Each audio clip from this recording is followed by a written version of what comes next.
The scars you bear and the songs you sing can make 20 years feel like an eternity or like a passing dream, depending on how you feel about themselves. For Jessica Sanchez, the sultry-voiced dynamo who made her debut on the America's Got Talent stage in 2006 as a 10-year-old with wide-eyed eyes, those 20 years have been a symphony of successes, heartbreaks, and battles that have not been spoken about. A few years later, on September 24, 2025, she was once again declared the winner of Season 20. Her stomach was swelled with the anticipation of a new life, and her voice was shaking but firm.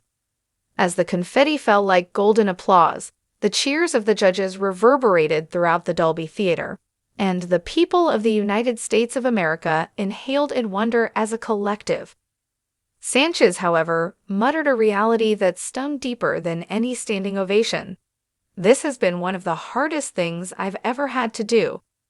This occurred in the silent aftermath, as the cameras went away and the adrenaline began to ebb. Not the glory, not the million-dollar reward, or the reality of its annuity-tangled nature, but the persistent, brutal work of reclaiming her spotlight when she was carrying a miracle inside of her. It is a confession that goes against the fairy tale screenplay that we enjoy writing for the winners of reality television shows.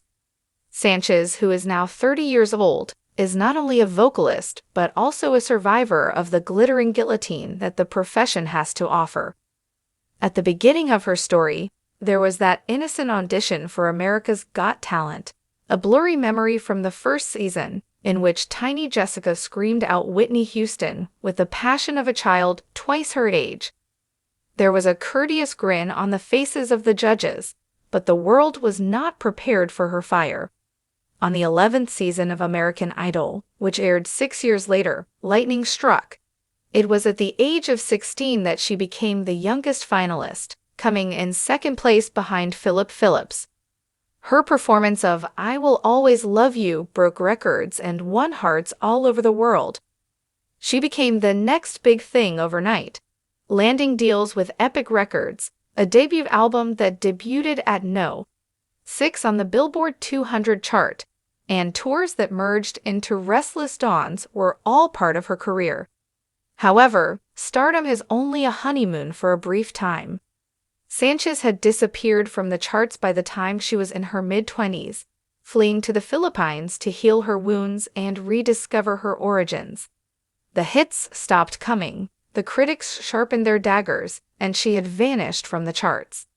What the headlines failed to notice was the gradual decline that happened behind the scenes. The panic attacks that occurred in the dressing rooms, the executives at the record label who discarded her as too ethnic, too bold, and the persistent social media trolls who called her a failure. Later on, she commented on the situation by posting a raw Instagram post, saying, "I had 2 million followers and none of them believed in me anymore." After being subjected to strain, her voice began to crack like porcelain. She left the music industry not because she was defeated, but because she needed to recover, to nurture her inner child, and to construct a life that was independent of the spotlight. She got married, went on an adventure, and wrote songs in journals that eventually became dusty.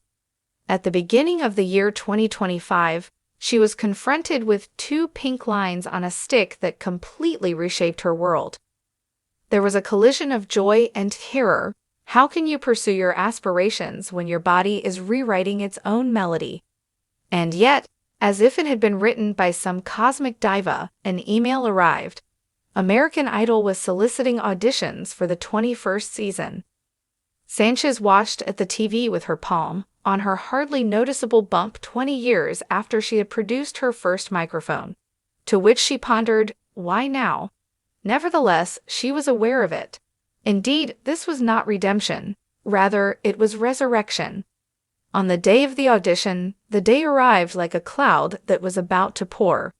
Sanchez chose Rise Up by Andra Day, a ballad of rebellion that mirrored her soul, by the time she was 8 weeks along with her pregnancy.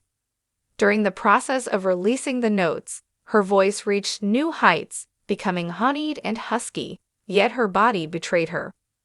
Hormones caused her throat to become as smooth as sandpaper, and nausea was waiting in the wings. A moment before the chorus came to a close, the golden buzzer was slammed by the judge, Sofia Vergara, with her eyes sparkling. "Mija, you are a force." The exclamation came from Vergara as she pulled her into a hug that smelled of jasmine and was filled with parental tenderness. The explosion of golden confetti punch of vulnerability.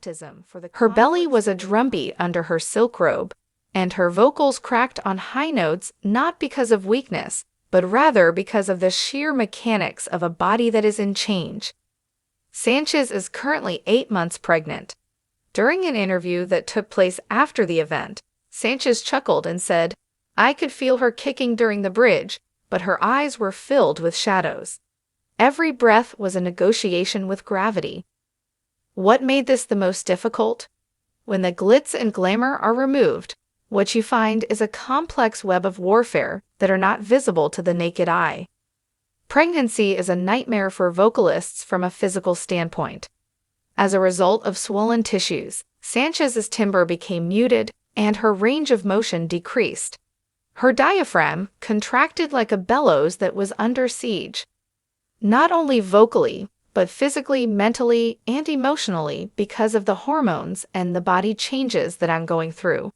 She revealed to Collider her remarks a lifeline thrown to every woman who has sung through silent agony by virtue of the fact that she was going through these changes. The mornings became a flurry of rehearsals, during which she would sprint offstage to throw up, and the evenings became a string of hormone-fueled cries over a mic check that was only lukewarm. The comeback was detrimental to her mental state. However, the internet had not forgotten about the silver medal that Idol had won 13 years ago. Reddit threads exploded after the conclusion of the show. "She's washed up. Why give her another shot?" One of the users scoffed, counting the number of likes like ammo. Even though she had been filled with hope for 9 months, the need to demonstrate that she was not a has-been felt like she was juggling grenades while blindfolded. From an emotional standpoint, the storm was a whirlwind.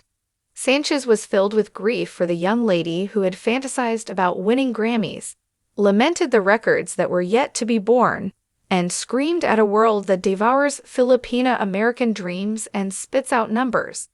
In spite of this, she would whisper to her bump in the silent hotel rooms between rounds, saying, "We're in this together, Eliana May."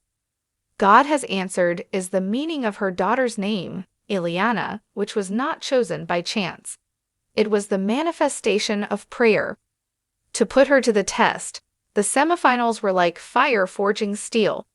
Sanchez, channeling Etta James's At Last, transformed the stage into a confessional, her voice a velvet thunder that drowned out the naysayers to the point that they were no longer heard.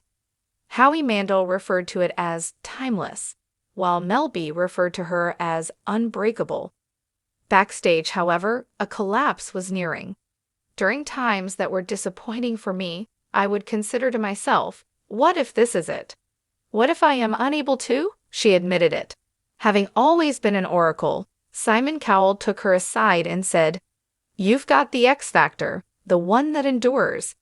His words, which were harsh yet grandfatherly, echoed her initial rejection from America's Got Talent, turning the script from one of pity to one of premonition. The culmination of her performance was a seductive rendition of the song, "Die with a Smile" by Lady Gaga and Bruno Mars, with her enlarged body seeming as a silhouette of tranquility amidst the mayhem.